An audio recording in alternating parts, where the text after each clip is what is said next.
بسم اللہ الرحمن الرحیم۔ السلام علیکم۔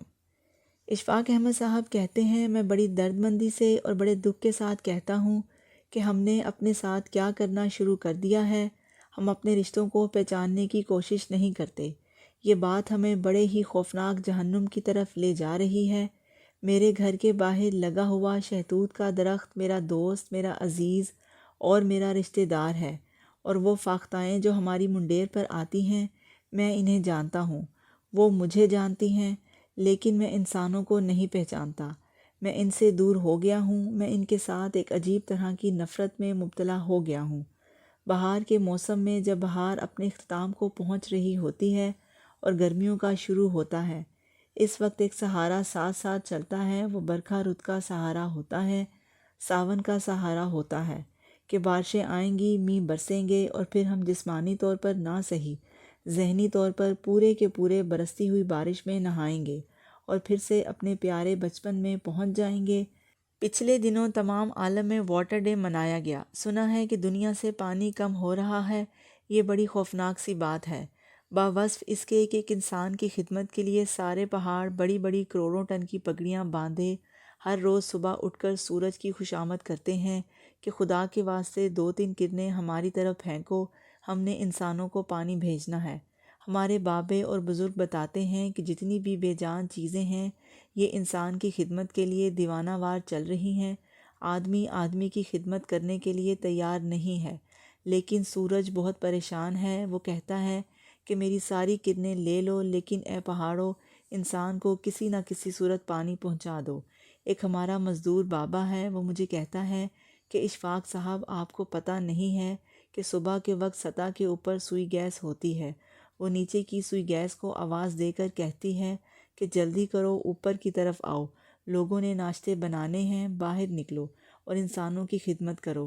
وہ گیس پھر فٹافٹ نکلتی چلی آتی ہے، لیکن انسان بیچارہ اپنے ساتھیوں کی خدمت نہیں کرتا۔ میں ایک دفعہ بہاولپور سے ملتان کی طرف آ رہا تھا، اور چھوٹے چھوٹے پٹھوں کی مائیں اور لیلوں کی مائیں اونچی آواز میں کہہ رہی ہیں کہ بچوں جلدی جلدی قدم اٹھاؤ، صبح جا کر ذبح ہونا ہے اور ہمارا گوشت لاہور تک جانا ہے، پتوں کی ساہیوال اور کئی جگہوں پر جانا ہے، اسی لیے جلدی جلدی ملتان پہنچو۔ وہ کہتے ہیں کہ اماں، ہم چل رہے ہیں، آپ ہمیں اور تیز چلنے پر کیوں مجبور کرتی ہیں؟ آگے سے وہ جواب دیتی ہیں کہ ہم انسان کی خدمت پر مامور ہیں۔ اس طرح جتنے بھی حیوانات اور اللہ کی جتنی بھی مخلوق ہے، وہ ساری کی ساری انسان پر قربان ہونے کے لیے تیار ہے اور روز قربان ہوتی چلی جا رہی ہے۔ جب میں نے ملتان کا ذکر کیا تو مجھے خیال آیا کہ پاکستان کے اندر جتنے بھی آموں کی قسمیں موجود ہیں، آج تک کسی آم نے خود کو چوس کر نہیں دیکھا، کبھی اپنی مٹھاس خود محسوس نہیں کی، اپنا سارا کا سارا وجود انسان کو دے دیا ہے۔ بس یہ تو ہماری بدقسمتی ہے کہ انسان انسان کے ساتھ والی محبت اور پیار نہیں کرتا جیسا کہ بے جان چیزیں رکھتی ہیں۔ جب پانی کا دن منایا گیا اور اس خوف کا اظہار کیا گیا کہ پانی آئندہ اور کم ہو جائے گا، تو مجھے اپنے بچپن کا وہ ساون یاد آ گیا جب ہم نیکریں پہن کر بے تحاشا بھاگا کرتے تھے اور اپنے گاؤں کی گلیوں کے چکر لگایا کرتے تھے، اور اوپر سے پانی برسا کرتا تھا، ہم خوشی سے گاتے تھے۔ ہمیں ان باتوں کا مطلب نہیں آتا تھا، لیکن ہم بس گایا کرتے تھے۔ ہماری جو چھوٹی بہنیں تھیں، وہ اپنی گڑیا جو انہیں بہت پیاری ہوتی ہے، اسے لے کر روتی ہوئی 5-6 کی تعداد میں آنسو بہاتی ہوئی چلتی تھیں اور موتی میں لپٹی ہوئی پیاری گڑیا کو ماتھے سے لگا کر جلا دیتی تھیں، اور وہ قافلہ بارش کی دعا مانگتا ہوا اور روتا ہوا چلتا تھا اور گاتا جاتا تھا۔ یہ ایک طرح کا بچوں میں شگون تھا کہ اس طرح گڑیا اور کپڑے سے بنے کھلونے جلانے سے بارش آ جاتی ہے۔ چھوٹی چھوٹی پیاری بچیاں انسانوں کے سکھ کے لیے اللہ میاں سے دعا کرتی تھیں، حالانکہ انہیں بارش کے فائدے یا نقصان کا علم نہیں تھا۔ اب پانی کی کمی کا دکھ بہت زیادہ خوف پیدا کرتا ہے۔ میں کہتا ہوں کہ اے اللہ، میرے پوتے اور نواسے اس برکھا رت سے واقف نہیں ہیں، انہیں پتہ ہی نہیں ساون کیا ہوتا ہے، انہیں معلوم نہیں سڑک کے کنارے کس طرح مینڈک آ کر بیٹھتے ہیں، کیسے کیسے مینڈکوں کی آوازیں آتی ہیں، اور وہ سخت بارش کے بعد کس طرح سے آوازیں نکالتے ہیں۔ میں جب 5ویں چھٹی میں ہوتا تھا، مینڈک کی آواز کو بڑی اچھی طرح سمجھتا تھا، اور مجھے پتہ ہوتا تھا کہ اب مینڈکیاں بولی ہیں اور اب یہ مینڈک بولے ہیں، اب بڑے سائز کے مینڈک بولے ہیں، اب درمیانے سائز کے، اور وہ قطار در قطار بیٹھے بولنا شروع کر دیتے تھے۔ جب ہم اسکول جاتے تھے تو میری پھوپھی کہا کرتی تھی کہ اشفاق جاتے ہوئے مینڈکوں کو سلام کر کے جانا۔ ہمارا ڈوڈو کے ساتھ بڑا گہرا رشتہ تھا اور ہم اسکول جاتے ہوئے پھوپھی کے حکم کے مطابق ڈوڈو کو سلام کہہ کر جاتے تھے، اور وہ سڑک کنارے بیٹھے ہوئے ایک آواز نکالتے تھے۔ اس زمانے میں ہم مینڈکوں کی بولی جاننے کی بھی کوشش کیا کرتے تھے، اور ہم سے جو سینئر اسٹوڈنٹ ہوتے تھے وہ ہمیں بتاتے تھے کہ جب بڑا مینڈک بولتا ہے تو وہ کہتا ہے ہم ان کی بولیاں جانتے تھے اور جاننے کی کوشش کرتے تھے۔ وہ خوبصورت زندگی ہوتی تھی جس سے ہم محروم ہو گئے ہیں۔ ہم نے تو اب قتل و غارت گری کو اپنا لیا ہے۔ ہم کہاں چڑیوں اور مینڈکوں سے ملیں گے؟ میرے گھر کے باہر جو شہتوت کا درخت ہے وہ پاکستان کا باشندہ ہے، وہ میرا عزیز ترین ہے، لیکن میری آنکھیں اتنی غیر ہو گئی ہیں اور میرے دیدے بے نور ہو گئے ہیں، اور میں نے تو انسانیت سے محبت کرنی چھوڑ دی ہے۔ اس پیارے شہتوت کے ساتھ اور فاختاؤں کے ساتھ کیسے محبت کروں گا؟ آپ ہر روز ایسی ایسی خبریں پڑھتے ہیں جن سے رونگٹے کھڑے ہو جاتے ہیں کہ آخر ہمیں کیا ہو گیا ہے؟ یہ کون سا ایسا ظالم ہے جس نے ہمارے اندر سے محبت اور شیرینی کی ساری خوشیاں اور انداز چھین لیے ہیں اور چاشنی چاٹ لی ہے؟ خواتین و حضرات، یہ علاقے اور خطے جو ہوتے ہیں یہ انسان کی پہچان بنتے ہیں، اور انسان ان خطوں کی پہچان بنتے ہیں۔ ہم علاقوں کو رسیلے انسان، سجیلے انسان اور غسیلے انسان کے طور پر دیکھتے ہیں۔ وہ جس طرح کے انسان ہوتے ہیں اس خطے کے بارے میں بھی ویسا یہ تاثر قائم کر لیا جاتا ہے۔ نباتات، جڑی بوٹیاں، اللہ کی طرف سے خودرو اگنے والے پودے، اور جو ہم کوشش سے اگاتے ہیں، ان کا بھی ہمارے ساتھ ایک رشتہ ہے۔ آپ جانتے ہیں کہ گلاب چوہا سیدن شاہ کا ہے، اس سے اچھا گلاب دنیا میں کہیں نہیں اگتا۔ ترکی والے اپنے گلاب کے بہترین ہونے کا دعویٰ کرتے ہیں، اور وہاں کا گلاب ساری دنیا میں مشہور ہے۔ ان کی دنیا بھر میں گلاب کی بہت بڑی سپلائی ہے۔ میں نے ان کے گلابوں کے کھیتوں کو بھی دیکھا ہے، لیکن چوہا سیدن شاہ کا گلاب منفرد ہے۔ میں یہ اس لیے نہیں کہتا ہوں کہ میرا اور میرے پیارے وطن کا گلاب ہے، بلکہ اس لیے کہ وہ بہت ہی اعلیٰ درجے کا ہے۔ آپ نے قصور کی میتھی سنی ہوگی، وہ بھی اللہ کی ایک نعمت ہے۔ میں چیخ چیخ کر کہتا ہوں کہ میرے پیارے سیالکوٹ کے رہنے والوں، وہ گنا کہاں گیا جو اتنا نرم اور میٹھا ہوتا تھا کہ جی چاہتا تھا کہ چوستے ہی رہیں۔ انسان کا علاقے اور جگہ کا رشتہ انسان کے ساتھ ساتھ چلتا ہے، اسے چھوڑا نہیں جا سکتا ہے۔ میں صرف اپنے رشتہ داروں سے وابستہ ہوں۔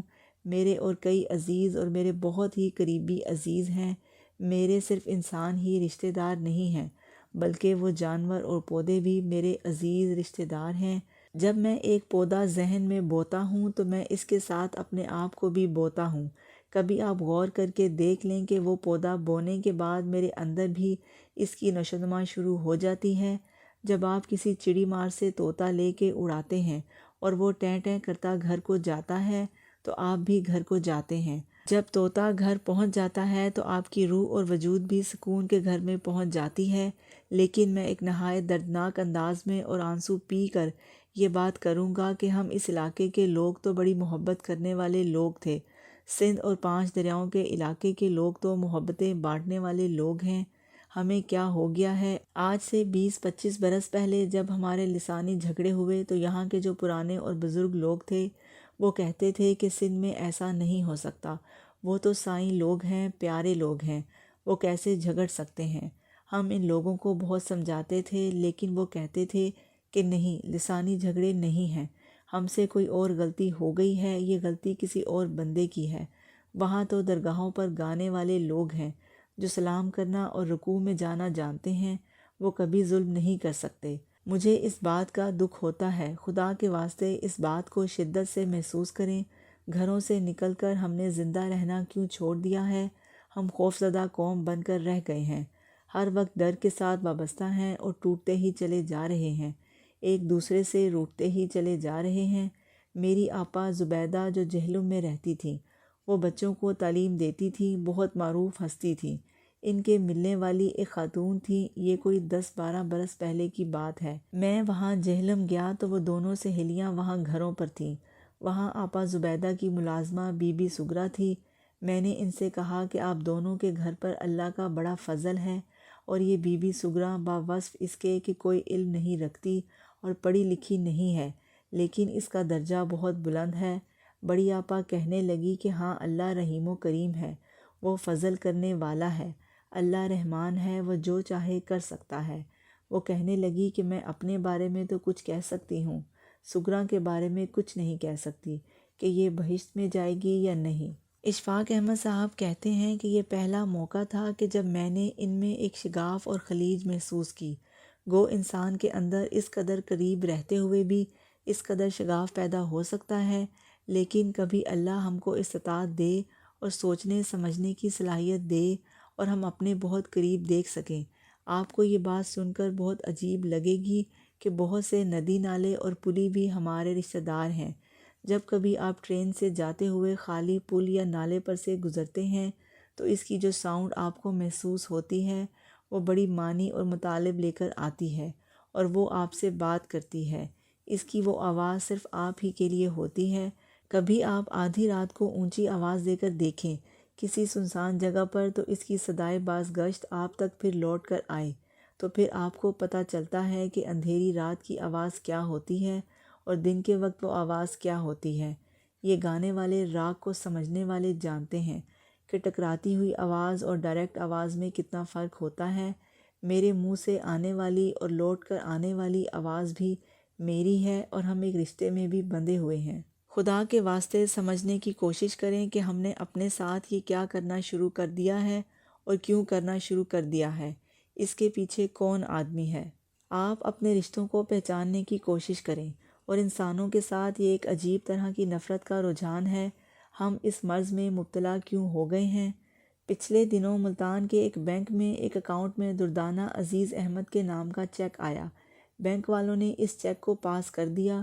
پھر اس کے ساتھ ہی اس بات کرنے والے نے کہا کہ یہ دستخط دردانہ عزیز کے ہی ہیں، لیکن اس پر جو اکاؤنٹ نمبر درج ہے یہ وہ نہیں ہے۔ پچھلے چیک انہوں نے نکال کر دیکھے، ان میں سیاہی کا رنگ بھی وہی تھا اور دستخط بھی وہی تھے۔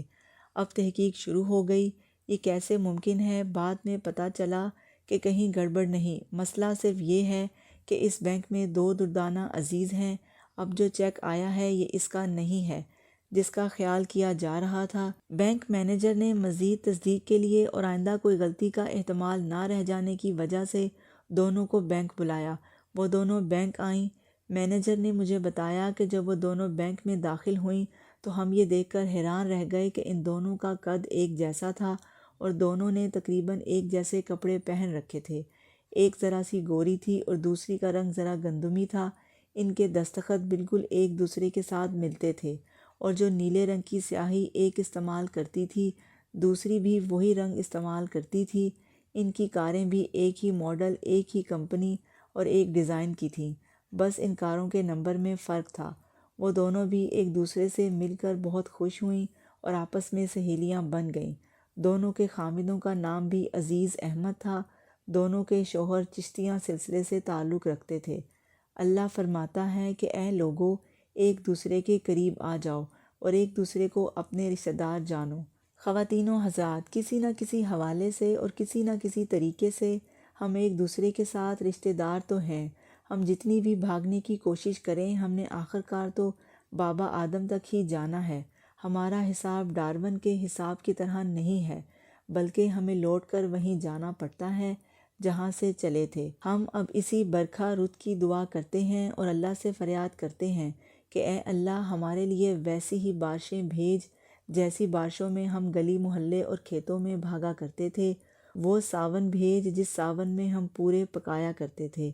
وہ موسم عطا فرما جس کی تلاش میں ہم انتظار کی آنکھیں پھاڑ کر بیٹھا کرتے تھے۔ یہ ساری چیزیں ہم سے ناراض ہو گئی ہیں، ان کو ہم سے پھر ملا دیں اور ٹوٹے رشتے بحال کر دیں۔ مجھے یقین ہے کہ اگر 10 بستہ رکوع میں جا کر یہ کہا جائے کہ اے پروردگار، تو ہمارے موسموں کو پھر ہمارے پاس لا دے، ہمیں وہی پانی دے دے جو ہم کو شیرنی اور ٹھنڈک عطا کرتے ہیں اور ہماری فصلیں پکاتے ہیں، لیکن یہ اسی وقت ممکن ہو سکتا ہے جب انسان کے اتنا ہی قریب آئے جس قدر آنے کی ضرورت ہے۔ اللہ آپ کو خوش رکھے، اللہ آپ کو آسانیاں عطا فرمائے، اور میری بڑی آرزو ہے کہ اللہ ان آسانیوں کو تقسیم کرنے کا بھی شرف عطا فرمائے تاکہ ہم لوگ پھر اس انسانی مقام پر پہنچ سکیں جہاں سے ہم نے اپنا سفر شروع کیا تھا۔ آپ سب کا بہت بہت شکریہ۔ آپ لوگ میری ویڈیو دیکھتے ہیں، سنتے ہیں، سمجھتے ہیں، پسند کرتے ہیں، شیئر کرتے ہیں اور میرے چینل کو سبسکرائب کر کے مجھے موٹیویٹ کرتے ہیں۔ جزاک اللہ۔